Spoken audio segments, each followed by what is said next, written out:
આજરોજ મહામહિમ અહીંયા મેડમ પધાર્યા છે, એમનું સ્વાગત છે. ખાસ કરીને આજે ભેસાવી ગામ વતી ખૂબ આનંદ અને ગૌરવની લાગણી છે. તમને પ્રશ્નો તો ઘણા બધા છે એટલે થશે જ, પણ એની પહેલાં એક ભેસાવી ગામની શૈક્ષણિક વાત કરતા કે લગભગ આ ભેસાવી ગામ 95% વધારે શિક્ષિત છે અને લગભગ 120થી વધારે ગવર્મેન્ટ એમ્પ્લોયમેન્ટ છે અને ખૂબ સારો શિક્ષણનો પ્રભાવ છે. સાથે સાથે દરેક જરૂરિયાતોના પ્રશ્નો હોય. મારી વાત એટલી જ છે કે આ વિસ્તારમાં ધારો કે અહીંયા જૈન બોર્ડિંગ છે, એમાં 150 જેટલા આદિવાસી છોકરાઓ જૈન ધર્મનું શિક્ષણ લઈને સાથે સાથે જૈન ધર્મના સંસ્કાર લઈને ખૂબ સારી રીતે ભણે છે. પરંતુ એ જ્યારે પાસ થાય છે અને નોકરી લેવા જાય છે મેડમ, ત્યારે સૌથી વિકટ આખા જિલ્લાનો પ્રશ્ન છે. મેં તમને કદાચ 2 થી 3 વાર કીધું છે, લેખિતમાં આપ્યું છે, મળ્યો નથી. પરંતુ એ પ્રશ્ન એવો વિકટ છે કે જ્યારે નોકરી લેવા જાય છે ત્યારે આદિવાસી છે કે કેમ, એ બહાના હેઠળ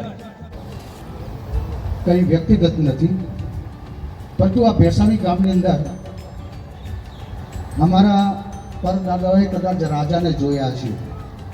આપણે આટલી ઉંમરમાં પહેલી વખત આપણે રાજાને જોઈએ છે.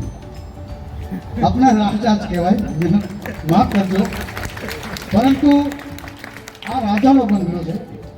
અમારા દાદાઓએ અને ગામના અમુક માણસોએ રાજા પાસેથી યાદગીરી રૂપે 15,551 રૂપિયામાં આ જમીન સાથે વેચાણ લઈને આ યાદગીરી સાચવી રાખેલી છે. હવે રાજા જ્યારે અહીંથી નીકળતા હતા ત્યારે મેડમ એની સવારી નીકળે ત્યારે એટલા રસ્તા પહોળા હતા, એટલા બધા રસ્તા પહોળા હતા. અને ગૌચર, આજે તલાટી સાહેબને પૂછ્યું કે ગૌચરની જમીન, તો એમને કદાચ ખબર નહીં હોય.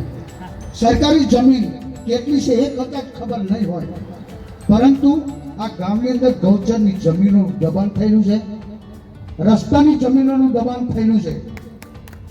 આજે મેં વ્યક્તિગત રીતે કદાચ કોઈ અરજી આપું અને તે કે આ એટલે આખું ગામ વિરોધમાં થઈ જાય, કારણ કે દરેક પોતપોતે દબાણ કરેલું છે.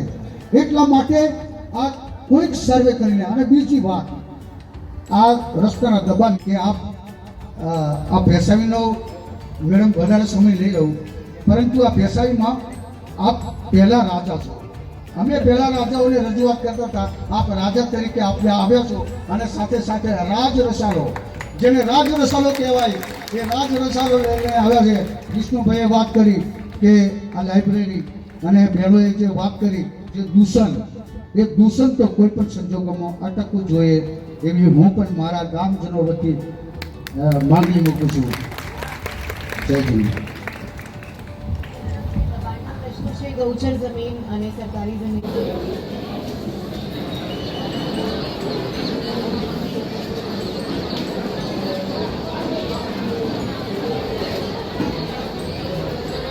રોબોટિક્સના ક્લાસીસ સ્પેસિફિકેશન આવે છે અને જે પણ ક્લાસીસ શીખીએ છીએ એ શીખેલી વસ્તુ ખાલી ટોપિકથી નહીં, દરેક વસ્તુ એ પ્રેક્ટિકલ છે.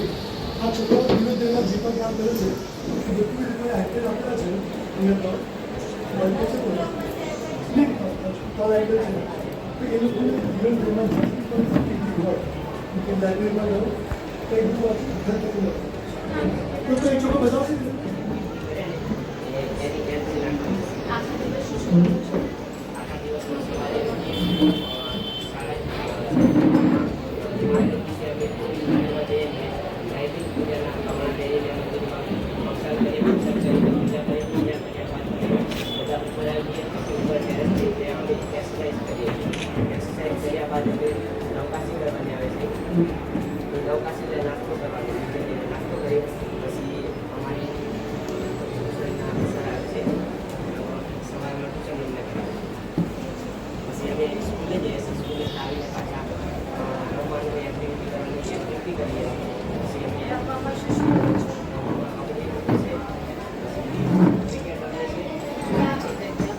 हाँ नीचे अच्छा मुझे मतलब तारीख और आपको मुझे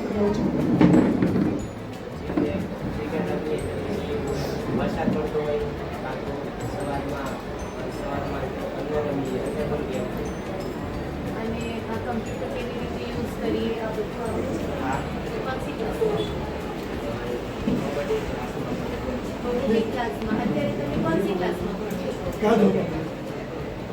11મા ધોરણ. 11મા ધોરણના ખાલી 4 છોકરાઓ છે, બાકી બધા 6-7 શું છે. સબ્જેક્ટ છે તમારા? સાયન્સ, આર્ટ્સમાં જવું છે? All the best.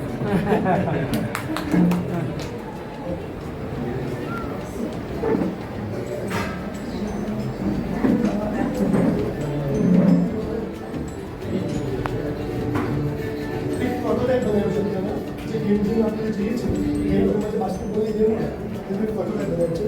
હવે પ્રોટોટાઇપ ફાઇનલ એક બનાવ્યો આ કોને બનાવ્યું છે? છોકરાઓ બધું છોકરાઓ મળીને આ બનાવ્યું. કોડ પણ એમને લખ્યા છે બધા, બધું એમને કર્યું. હવે આને કોને શીખવાડ્યું? મેમ અમારા માટે એક વડોદરાથી ટીચર છે જેમનું નામ પલ્લવ સર છે. તેઓ કોડિંગના ટીચર છે, ક્લાસ ટીચર છે. તે અમને મહિનામાં 2-3 વાર અહીંયા આવે છે અને ઓનલાઈન રોજ ક્લાસીસ ચાલે છે. અને તેમની મદદથી અમે જે કોડિંગ શીખીએ છીએ, જે અમને કોડિંગ શીખવાડે છે તે અમે અમારી રીતે શીખીને એમની મદદથી અમે આ ગેમ બનાવી છે. ચાલે છે?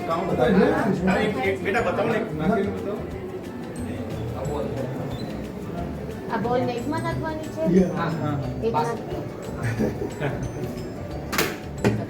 ગયા ઈ નહીં યાર. ફિશ ટ્રાય કરું.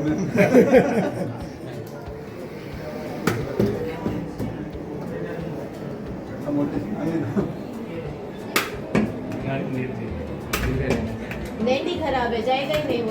कैसे दिखेगा? अरे वाह, अभी क्या જો स्कोर ઉપર એક સ્કોર થાય સ્કોર બસ. मुस्कान ट्राई करो.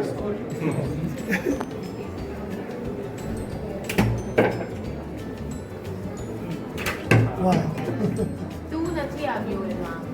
સ્કોર ઇન્ક્રીઝ નથી થયો.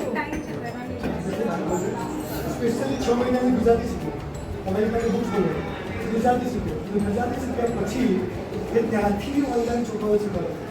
અને અત્યાર સુધીના રેકોર્ડમાં અમારે કોઈ પણ છોકરો છેલ્લા આટલા વર્ષોમાં ટેન્થમાં ફેલ નથી થયો.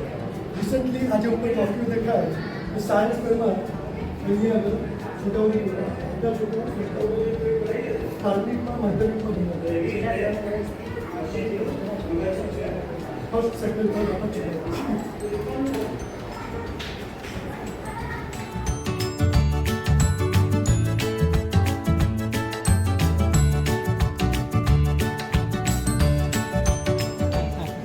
આ છોકરો ચોથા ધોરણ થઈ જાય.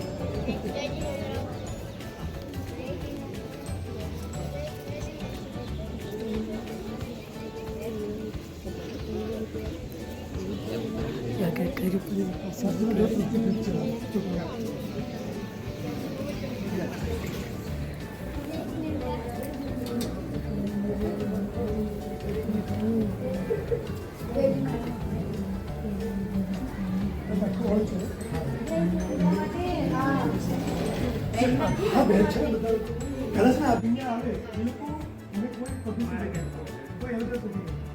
ગયા વર્ષે અમારા લોકોને 10 છોકરાઓ એવા હતા 140 એડ્રેસ આવ્યા. એટલે તમે વિચારી શકો છો કે કેટલામાં લોકોને ખબર છે આપતી.